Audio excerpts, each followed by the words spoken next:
कि यदि आपको ब्याह नहीं रुचता तो मत कीजिए। आजकल के बच्चे इस बातों को समझ नहीं रहे, आधुनिकता को स्वीकार कर रहे हैं।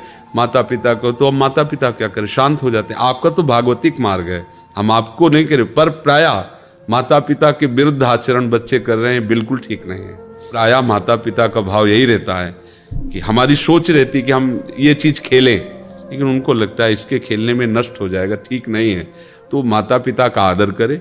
आप वैराग्य भाव से भगवान मार्ग में चलना चाहते, इसलिए हम सपोर्ट करते हैं कि आप माता पिता की ये बात ना मानो कि ब्याह कर लो, क्योंकि अगर तुम्हारी इच्छा नहीं और तुमने ब्याह किया, ब्याह करने के बाद अगर विरोध वहाँ हुआ तो परिवार पूरा दुखी रहेगा, तुम भी असंतुष्ट रहोगी। अगर आपकी ब्याह में रुचि नहीं है, अच्छी बात है, पर माता पिता के अनुकूल होकर उनके सानिध्य में, उनकी दृष्टि में रहो और वैराग्य पूर्वक खूब भजन करो, भगवान का कृपा प्रसाद अनुभव करो।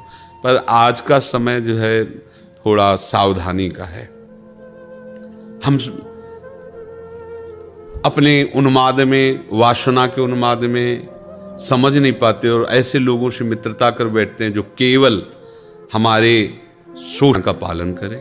हाँ, जैसे आपका बात है तो आपका भाव उत्तम है, पवित्र है, इसलिए हम आपकी इस बात, अगर ब्याह नहीं करना चाहते तो माता पिता को भी जोर नहीं देना चाहिए, इसलिए कि आपने करवा दिया ब्याह। क्योंकि माता पिता को एक होता है कि समाज में होगी कि इज्जत की बात है ना, लड़की जवान बैठी ब्याह ही नहीं कर रहे, वो लोक व्यवहार के, लेकिन उसकी रुचि नहीं तो फिर वहाँ जा कर के द्वंद्व खड़ा हो जाएगा ना। उसकी भोगों में रुचि नहीं है, पति में रुचि नहीं, और सामने वाला जो पति बनेगा वो इसीलिए बनेगा कि हमारा गृहस्थ धर्म चले, तो झगड़ा होगा, तुमको भी असंतुष्टता होगी, उसको भी असंतुष्टता होगी। तो इसलिए अगर वास्तविक रुचि नहीं है, ऐसा जीवन में निर्णय कि मैं किसी पुरुष की तरफ काम भाव से नहीं देखूंगी, तो ठीक है, भगवत आराधन करते हुए माता पिता के सानिध्य में रहो, उनके अनुकूल रहो, उनके शासन में रहो, बढ़िया।